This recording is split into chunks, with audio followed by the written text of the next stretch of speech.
Attack! Forward, move!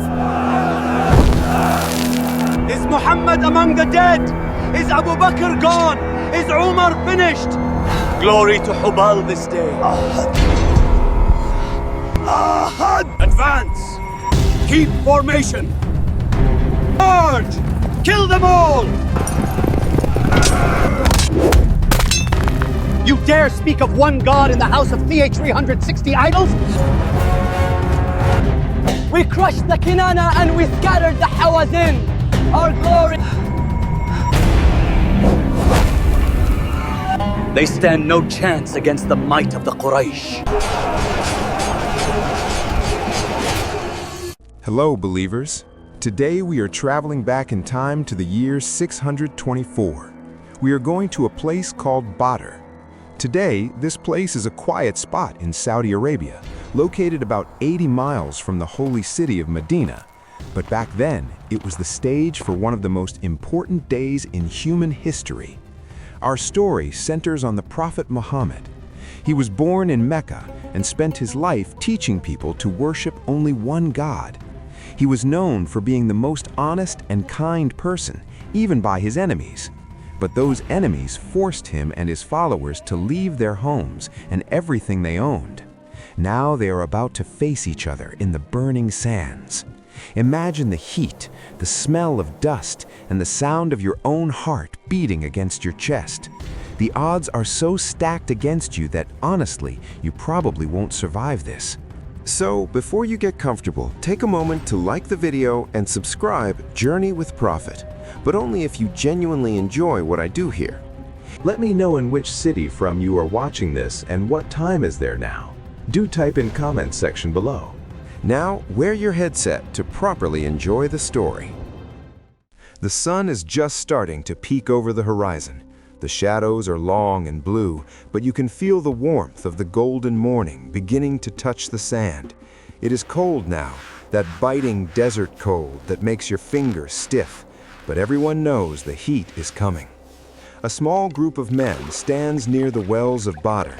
There are only about 300 of them. They are not professional soldiers with shiny armor or heavy weapons. They are simple men, wearing humble wool garments and leather sandals. Their shields are worn out, and their spears are old. But if you look at their faces, you do not see fear. You see a strange, quiet calm. They stand in silent rows, waiting for the day to begin. In the distance, a soft glowing light marks where the Prophet ﷺ is standing. He is not shown clearly. He is like a shimmering outline against the dawn sky, a presence that gives everyone strength. He has spent the whole night praying for his followers. He knows they are outnumbered 3-1. To help you understand the geography, the Wells of Badr were the most important spot in this area. In the desert, water is life, and whoever controls the water controls the battle. A mainstream historical fact you should know is that the Muslims arrived at the wells first. They chose to cover the other wells so the enemy would have no water to drink. This was a smart move suggested by a companion named Al-Hubab ibn Mundhir. It shows that even with deep faith, they use their brains and strategy to survive. The wind picks up, blowing fine grains of sand against the men's legs. The sound of the wind is the only thing you hear because the believers are keeping their voices low. They are focusing on their breath and their prayers. They know that just over the next sand dune, a massive army is coming. This army from Mecca has over 1,000 men, hundreds of horses, and the best weapons money can buy. The contrast is sharp. On one side, you have simple faith. On the other, you have the pride and the noise of a powerful city. The dust clouds in the distance are getting thicker. The ground begins to vibrate very slightly. It is not an earthquake, it is the sound of hundreds of horses and camels marching toward this tiny spot in the desert. The believers check their gear one last time. A leather strap is tightened here, a spear point is wiped clean there. They are not shouting war cries yet, they're waiting for the command. They're looking at that soft, glowing light in the distance, feeling a sense of peace that does not seem to make sense given the danger they're in. The mist is clearing from the rocky plains, revealing just how vast and empty the desert is. You can see the dramatic clouds moving fast across the sky, almost as if the heavens themselves are getting ready for something big to happen. The air is thick with anticipation. It feels like the whole world is holding its breath, waiting to see what happens when a few men with nothing but their belief stand up against a giant. The dust on the horizon turns into a solid wall of movement. As the sun climbs higher, the teal shadows of the early morning shrink, replaced by a harsh golden light that reflects off the polished armor of the arriving army. These are the Quraysh, the powerful leaders and warriors from the city of Mecca.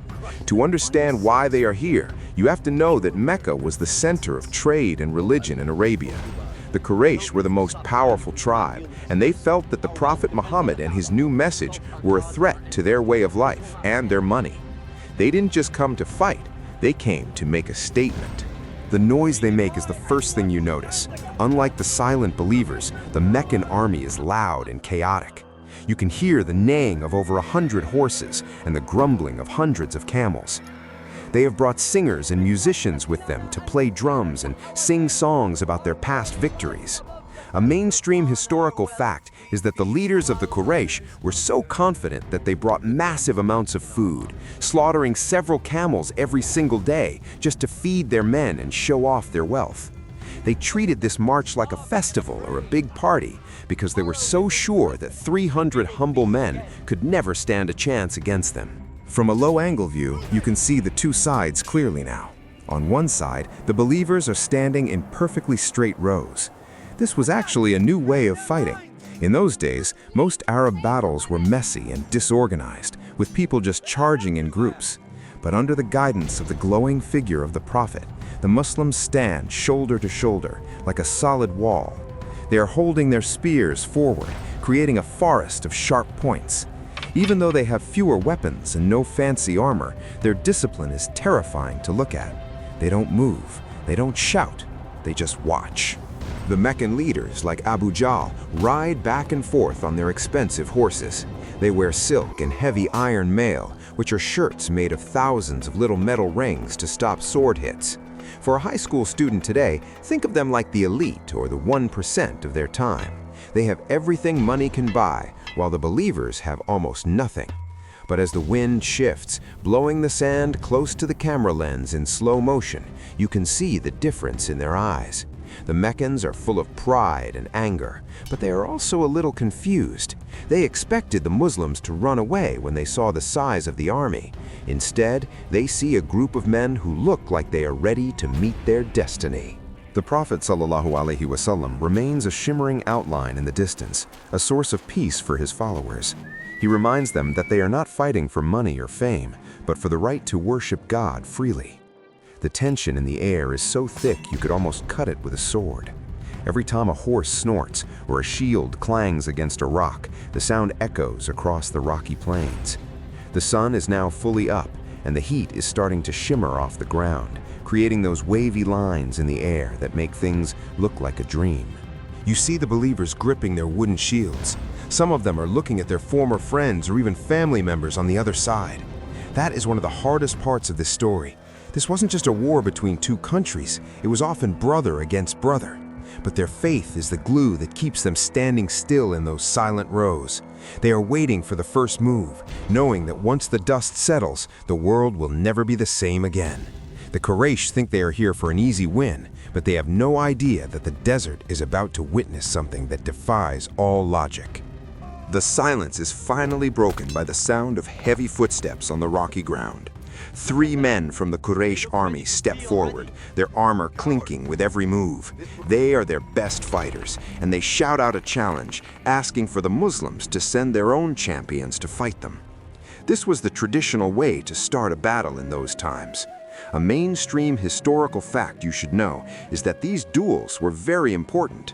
They were not just about skill, they were about honor and showing which side had the favor of God. The Prophet, represented by that calm, glowing light, signals for 3 of his closest family members and friends to step out: Hamza, Ali, and Ubaidah. You see them walk forward in slow motion. The sand passes close to the camera lens as they move. There is no shouting from the Muslim side, only the sound of the wind and the soft prayers of the men in the rows. In just a few moments, the duels are over. The believers win, and the Quraysh are shocked. Their best men are bound, and their pride is hurt. This is the moment when the chaos begins. The entire Meccan army, over 1,000 men, loses its patience and charges forward in a giant wave of dust and steel. The ground shakes. You see the massive wall of horses and camels rushing toward the 300 believers. The Muslims don't move. They stay behind their line of shields near the wells, holding their spears steady. Remember how they covered the other wells? Now the Quraysh are thirsty and tired from the heat, and they are running into a wall of men who are standing firm like the mountains around them.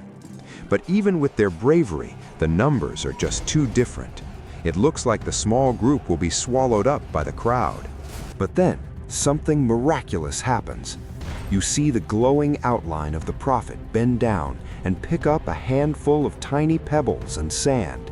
He throws them toward the enemy army, and suddenly the physics of the world seem to change. The wind, which was just a light breeze before, turns into a powerful sudden gale. It blows the sand directly into the eyes of the charging Meccans. They begin to stumble and rub their eyes, unable to see where they are going. High above, the dramatic clouds pull apart. You see shafts of brilliant white light breaking through, hitting the desert floor like spotlights. In the sky, fast-moving, luminous forms appear. They don't have faces or wings that you can see clearly. They are more like streaks of pure energy and light moving with incredible speed. These are the angels mentioned in the holy texts, sent down to give strength to the hearts of the believers.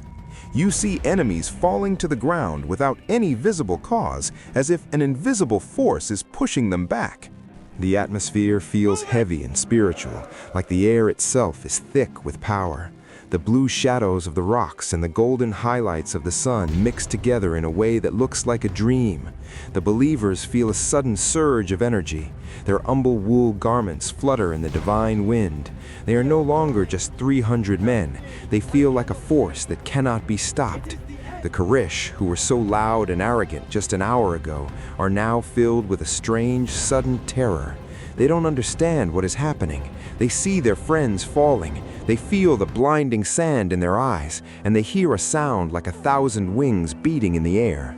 The battle has turned into something far beyond a normal human fight. The dust begins to settle as the sun reaches its highest point in the sky. What was once a loud, chaotic scene of over 1,000 proud warriors has turned into a scene of complete confusion for the Quraysh. Their lines are broken, and their confidence is shattered. Remember those singers and the massive feasts of camel meat they had just yesterday? All that pride has vanished. The men who came to Badr thinking they were going to an easy party are now running for their lives across the rocky plains. They leave behind their expensive silk robes, their heavy iron armor, and their fine horses. The desert is a harsh teacher, and today it taught them that numbers do not mean everything when faith is standing in your way. A mainstream historical fact you should know is that this victory was a total turning point. 70 of the Quraysh leaders and warriors were killed, and another 70 were taken as prisoners. Among those who fell was Abu Jahl, the man who had been the biggest enemy of the believers for years. For a high school student, you can think of this like a tiny, unknown team winning the world championship against a professional giant. It changed how everyone in Arabia looked at the Prophet, peace be upon him, and his followers. They were no longer just a small group of people who had been kicked out of their homes. They were now a power that had to be respected.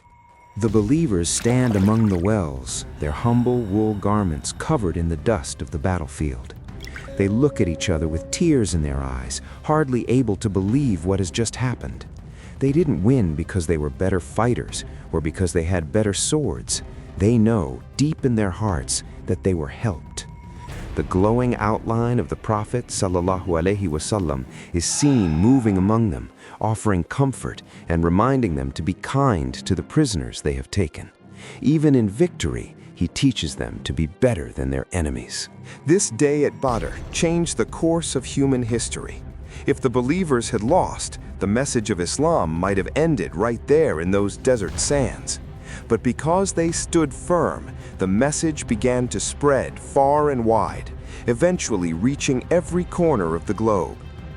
The story of Badr tells us that even when you are small, even when the world is against you, having a pure heart and a strong belief can move mountains, or in this case, stop an army.